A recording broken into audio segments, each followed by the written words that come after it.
and today I'm going to be playing Kerbal Space Program.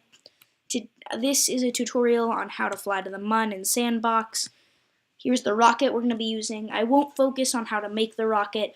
This rocket uses asparagus staging, caterpillar staging. I have RCS and some reaction wheels. If you don't know how to use caterpillar staging and or asparagus staging, that's fine. You don't need those things to go to the Mun.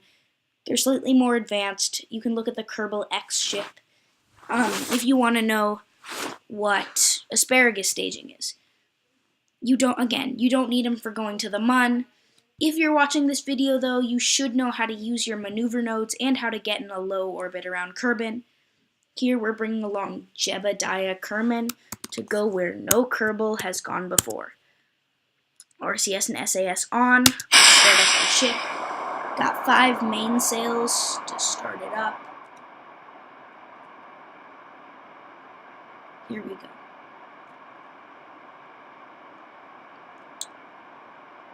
See how the view is for Jeb. Not that great using this Mark I cockpit. The Cupola module would be a lot better, but no. We want to punish you, Jebediah. Alright, so now, assuming you know how to get into orbit, I'm just going to speed up the video here. You can watch. I'll be right back.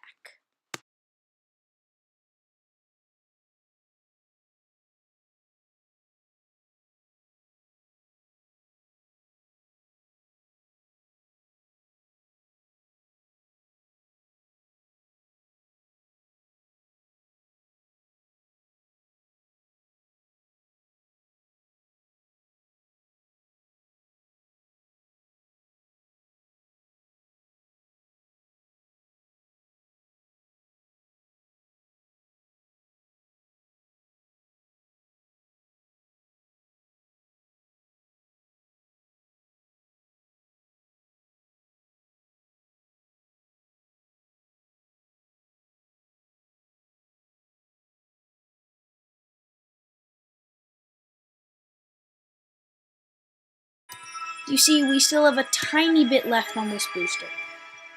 So now it's time to go to the Mun. Our orbit is counterclockwise, so it'll be going around this way. The Mun's orbit is the same as our orbit. Now, for the Mun, the best time to burn to get there is when the Mun is at 90 degrees from where you want to hit it. So since the Mun is here, when our ship gets to this point in the orbit, we're going to want to burn prograde to send our apoapsis out this way, and it'll take about as much time for the Mun to reach us here as for us to go this way to the Mun. So now is when maneuver nodes will come in handy. I'm going to add a maneuver here, go prograde, slowly. There's our Mun encounter. That's perfect. You see, we have no periapsis with the Mun, which is the lowest point in your orbit, which means we're going to run straight into the Moon. We're not going to get an orbit around it. Now, if you are doing career mode, you might want to collect science data from around the Mun, but since we're in Sandbox and all we're really trying to do is to land on it, makes the most sense to just get on a collision course with the Moon and then burn hard retrograde before we hit. When we get there, though, I will show you what you do if you wanted to get in orbit. Okay, sorry I had to pause. So here we are. We are currently going to burn with our maneuver node. As you can see, right here we have 22 seconds. Now 20 until we hit the node. So I'm going to turn on SAS. Right here, I can point at the maneuver node, and it'll automatically point me right at the center. I think that's only after like 1.0. I used to not have that. And then 3, 2, 1, throttle up to full. We're about to run out of fuel here, so I'm going to ditch this stage. Now I'm going to finish our maneuver, and then I'm going to show you guys how this caterpillar staging works. Because you can't just run the engines, as you see we're running out of fuel really quickly, while this tank is totally full. We actually want to use the big tank and not this little one, which is currently fueling all of our engines. So there we go, our apoapsis is moving outwards. I'm going to throttle down when we get close so I don't overshoot.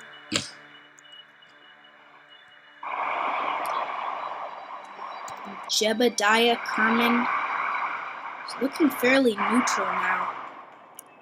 Surprised, given he's a Kerbal who's actually having a somewhat successful career, which is rare for many Kerbals.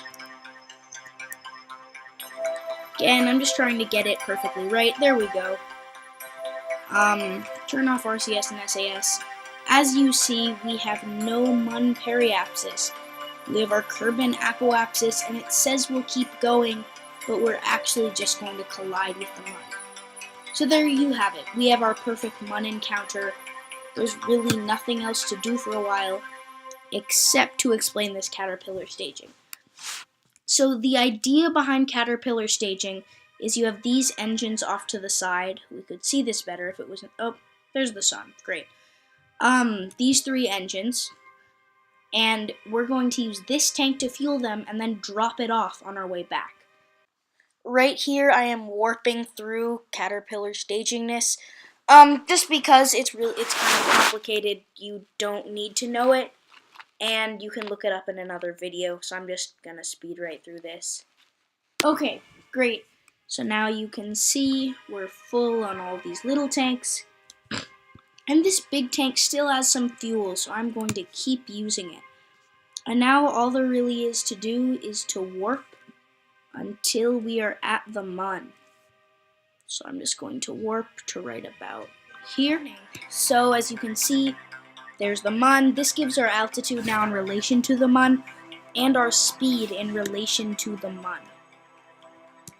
So here's our altitude.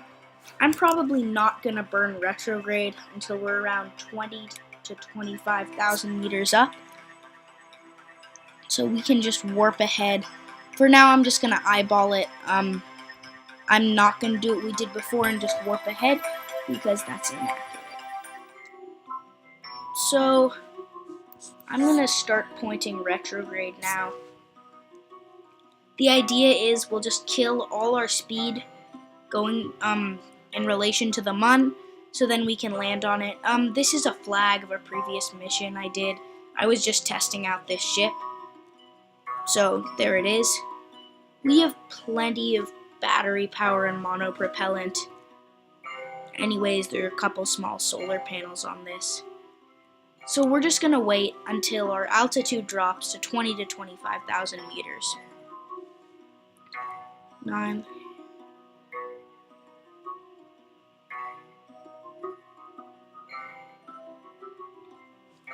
Oh, wait. This is probably way too late at 15 or 14. It's just I'm used to seeing the Mun and eyeballing this. If we explode, that quick save will come really in handy. It's looking to me like we are going to blow up. This doesn't look good. If this works, we'll be very lucky. Good luck, Jeb. We're probably gonna die. Okay. Oh, wait. 200, 100. Have we stopped our ship? Wow. That was very lucky. As you can see, there goes our gear.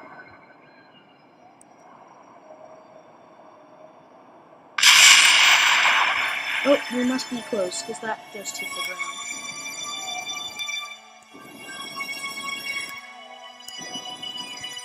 I'm just going to actually keep dropping us at about 5 meters per second. Anything faster than that is not very safe. Oh, looks like we're very close now. Oh, we are stocked on the Mun. Fantastic. So there we are. I think what I'm going to do now is actually just work to the next morning.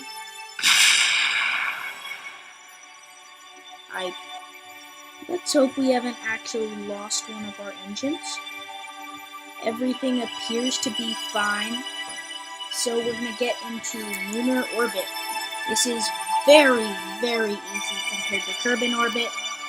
We can just throttle up, tilt like straight east, go to map, X.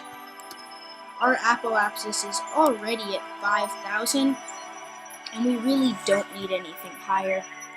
Most of the Mun's terrain is well under 5,000, so just gonna warp there. Oh, we can't warp. Great.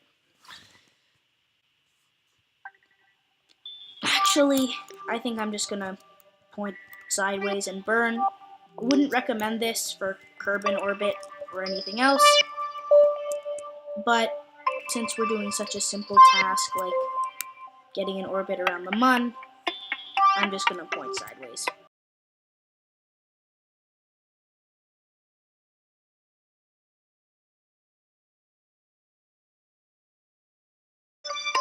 So now we are going to add a maneuver to go back to Kerbin. Since Kerbin has an atmosphere, we aren't going to need to worry about having any fuel left. We have a heat shield. I'm playing with deadly reentry turned on. Most people don't. I wouldn't recommend it for your first time going to the Mun.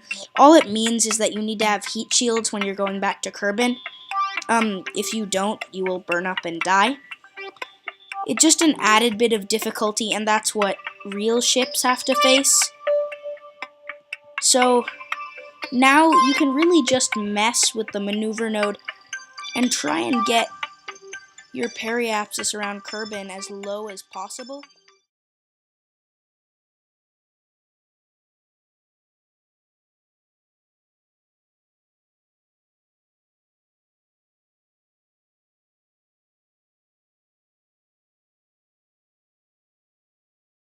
So I'm not going to use a maneuver here. At our apoapsis, we're just going to burn straight retrograde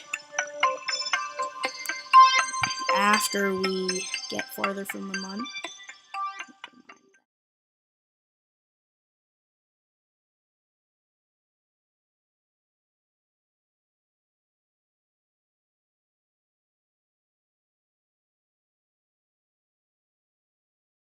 You want to get to your apoapsis before you burn retrograde, because we want to lower our periapsis till we're around Kerbin.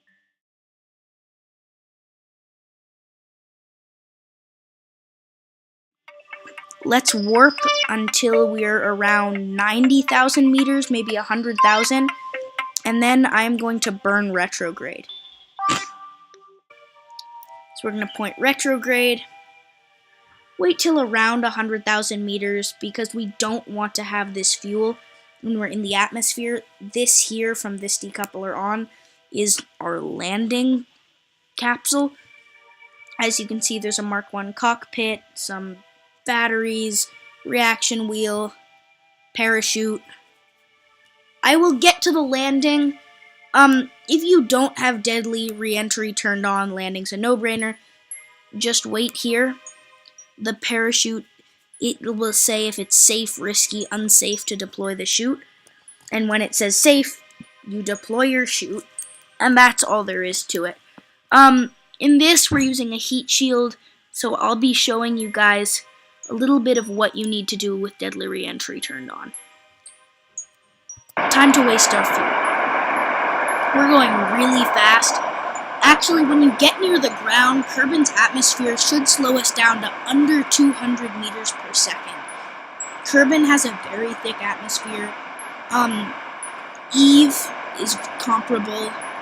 Joule is huge, so it has a very thick atmosphere. But Kerbin's, as we can see, is quite hospitable to life forms such as Kerbals, and possibly humans if the Kerbals didn't kill them all. So there, what we're going to want to do now is point retrograde. As you can see, we're in Kerbin's upper atmosphere. This heat shield is what is going to take our heat. That's why we're going to point retrograde, so that the heat shield is what's coming forward. Let's lower the landing gear. Heat shield has something called a blader. I have no idea what it is, but it uses it. So there it goes. We're turning red. Okay, so this is our descent through the atmosphere. There's nothing interesting going on. We're really just falling while the heat shield is there. There we go. We're burning, but we're slowing down really fast. There we go. We barely need our heat shield anymore. So now it's time to worry about the parachute. So it says it's unsafe. If we deployed this parachute, it would be destroyed instantly. So now it says it's safe. I'm not going to, just because I'll deploy it when we get closer to the ground, or the water in this case, because it slows us down and I want to get to the ground quickly so that this video doesn't take me forever.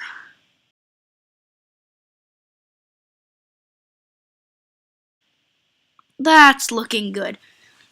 So now we're going nice and slow. I think I'll send Jeb for a swim. He's alive. Kerbals can survive falls from immense distances. People can drop Kerbals from outside the atmosphere, and if you don't have deadly reentry turned on, if they land on their heads, they have a reputation of bouncing. Yes, Kerbals bounce. Here we go. Jeb's swimming skills. Oh. I overshot. Okay, Jeb, you got this. Come on. Come on, buddy. Yes. Board. And we are good. We can recover the vessel. We have been to the Mun and back. I hope you found this video helpful. I know when I started playing KSP, I found it otherworldly to go to other planets or even to try and get in orbit. Yeah, that was a really bad pun. But yeah, please leave a comment or hit the like button or subscribe if you like the video. I'll be coming out with more soon. If you have any questions, just leave them in the comments. I'll leave a list of steps in the description. I hope you had a good time, and I'll be back.